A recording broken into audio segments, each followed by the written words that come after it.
10.4 akan melakukan ibadah fellowship kami dan wawancara kami kepada gereja yang dibawa Tuhan Lampun, yaitu Gereja GPDI Azaria di daerah Geraha Nusa Batang. Selamat menyaksikan.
Shalom Ibu.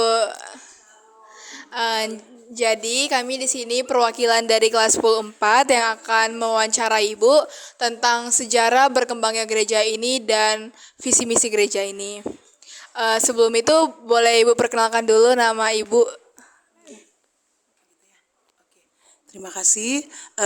Nama saya Pendeta Muda Claudia Mauren Ratak STH. Dan saya adalah ibu 3 orang anak. Saya sudah berkeluarga. Suami saya Bapak Benhard Budi. Dia seorang mantan pelaut dan sekarang sudah tidak kerja lagi di laut. Jadi sudah bersama-sama dengan saya melayani pekerjaan Tuhan. Langsung dengan sejarahnya. Iya, oke. Hal pertama yang ingin kami tanyakan adalah bagaimana visi dan misi dari gereja ini, Bu? Visi yang Tuhan taruh di dalam hati saya adalah untuk membawa jiwa-jiwa yang belum tergembalakan. Jadi gereja ini adalah untuk menggembalakan jiwa-jiwa yang masih belum tergembalakan. Gitu. Karena ternyata menurut survei data masih banyak sekali orang-orang di luar sana yang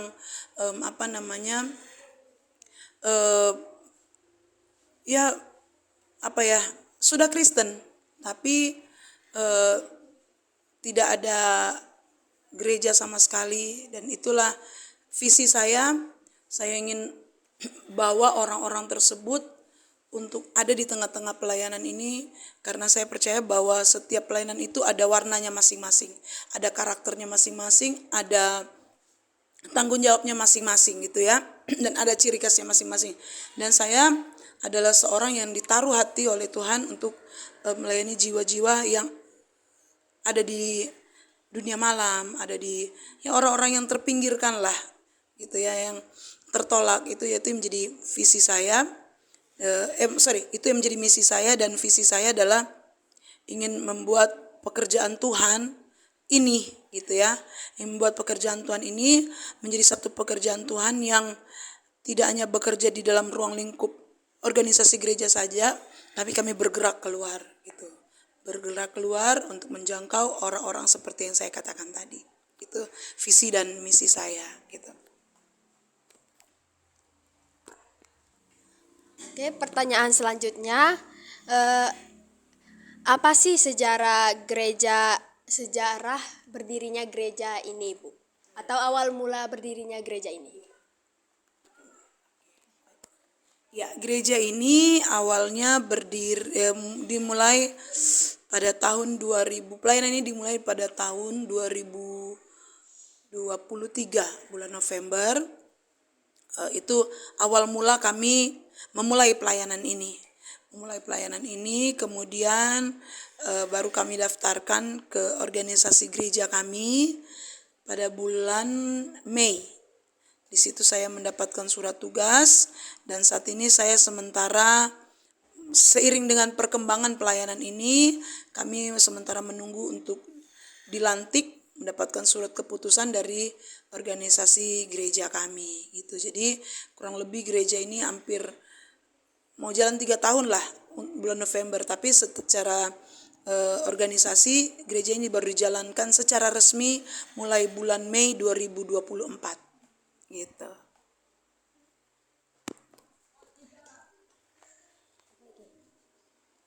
Oke, terima kasih Ibu. Jadi pertanyaan selanjutnya, sekarang jumlah jemaat di gereja ini ada seberapa ya Bu? Baru sekitar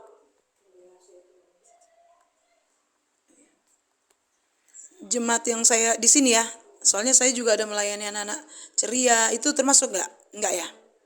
Nggak termasuk ya, jiwa yang ada di sini baru sekitar, tunggu sebentar saya hitung dulu satu. Mungkin baru sekitar 6-7 orang gitu, 6-7 orang yang baru saya layani. Kalau dengan anak-anak suami ya hari Minggu itu sekitar 12 orang lah gitu. Tapi ada juga beberapa simpatisan yang belum terdaftar secara resmi ya gitu dalam data gereja kami gitu. Tapi yang resmi ada sekitar 6-7 orang itulah. Di sini kebanyakan yang gereja itu anak muda atau yang Anak muda gitu. Orang tuanya masih ada, tapi orang tuanya karena sering keluar daerah kan, kerja di luar ya di Singapura lah, Pasing gitu kan, jadi anak-anak mereka itu dipercayakan ke kami untuk kami layani gitu. Jadi di sini kisaran anak-anak yang gereja di sini Bu masih sekolah atau Masih sekolah, bahkan masih ada yang kelas 1 SD. itu masih percayakan orang-orang anak-anak kecil sampai remaja gitu. Seperti kalian tadi umurnya enggak lagi, masih SMP lah, SMP SMA. Sebelum itu kan nama gereja ini Gereja Azaria nih Bu. Nah, gimana sih, kenapa sih tiba-tiba mencetuskan namanya itu Azaria? Kenapa Bu? Awal mulanya ya pasti ada saya gumuli gitu kan. Awal mulanya gereja ini saya namakan Azaria itu adalah karena saya melewati satu proses yang lumayan berat. Saya melewati satu proses yang lumayan berat dan Tuhan taruh nama itu di hati saya. Tapi awalnya Tuhan kasih nama, bukan yang saya teringat nama itu Ezer. Ezer itu artinya penolong, gitu. Tapi kalau cuma Ezer kan kayaknya tanggung gitu kan. Saya pikir-pikir kasih nama apa ya. Kemudian saya pelajari pokoknya yang jelas yang Tuhan taruh itu di hati saya itu bukan apa namanya, tetapi arti katanya dulu yang Tuhan kasih. Tuhan penolong. Jadi waktu saya bilang kayaknya kasih nama Ezer deh, tapi kok Ezer kayak nanggung gitu kan. Dan Ezer lebih ke feminin gitu, karena Ezer itu arti kata penolong untuk seorang istri gitu ya. Kitab itu Ezer itu penolong, itu istri, diidentikan kepada istri, walaupun secara umum memang Tuhan penolong. Kemudian saya cari akar katanya, saya dapatlah nama Azaria. Dan kebetulan anak saya nomor 2, nomor 3 itu Azaria juga namanya. Tapi gereja ini saya namakan Azaria itu bukan karena dia punya nama Azaria, enggak. Tapi karena memang itu pengalaman iman saya bersama dengan Tuhan. Saya pelajari dari Ebenezer, Ezer, kemudian ketemulah dengan kata Azaria ini. Makanya saya kasih nama Azaria gitu. Saya yakin bahwa pelayanan ini berjalan bukan karena kuat dan gagah saya cuma menjalaninya, tapi pelayanan ini Tuhan punya. Maka Tuhanlah yang akan menolong, Tuhanlah yang akan memberkati pelayanan ini bagaimanapun caranya. Selanjutnya kita akan beralih ke pertanyaan terakhir nih Bu. Selama Ibu melayani di gereja ini atau selama didirikan gereja ini, apakah ada kesulitan yang Ibu alami selama mendirikan gereja ini, dan apa upaya yang Ibu lakukan untuk menangani kesulitan itu? Untuk kesulitan sampai hari ini belum ada kesulitan secara berarti ya, karena apa namanya, sejauh ini yang paling saya takutkan adalah justru ya kita tahu bersama isu-isu intoleran, ya kan. Nah, kami ini ada di tempat di mana sekitar ini kan kita berbagai macam suku dan agama gitu kan. Jadi itu yang menjadi agak kesulitan bagi saya, karena saat ini saya ingin ingin meresmikan tempat ini, cuman saya masih meraba-raba dulu gitu. Saya masih meraba-raba dulu. Itu sih kesulitan yang paling utama dalam pelayanan ini. Kalau masalah jiwa-jiwa itu kan Tuhan yang itu ya, Tuhan yang kerjakan. Walaupun saya juga tetap berusaha gitu. Tapi untuk masalah izin ini yang masih kami perjuangkan hari-hari ini, dan saat ini kami sementara melakukan pendekatan kepada RT, RW. Kebetulan suami saya adalah salah satu security di sini di perumahan ini. Jadi saya bilang ya udahlah mengalir sampai kami juga dapat surat keputusan dari organisasi gereja secara resmi gitu kan.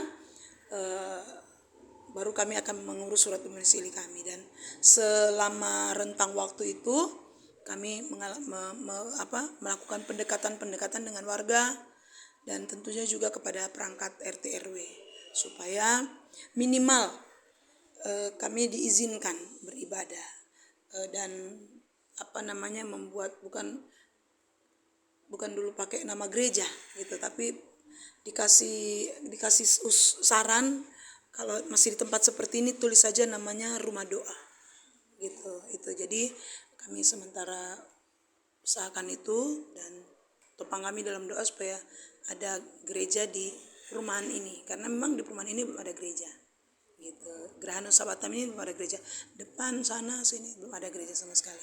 Nah, inilah kerinduan saya ingin ada di tengah-tengah masyarakat ini untuk menjadi terang bagi mereka. Baik, terima kasih atas waktu dan kesempatannya yang sudah Ibu berikan kepada kami. Selanjutnya kita akan kembali kegiatan kita kepada kegiatan kita yang sebelumnya. Terima kasih Ibu. Sama-sama.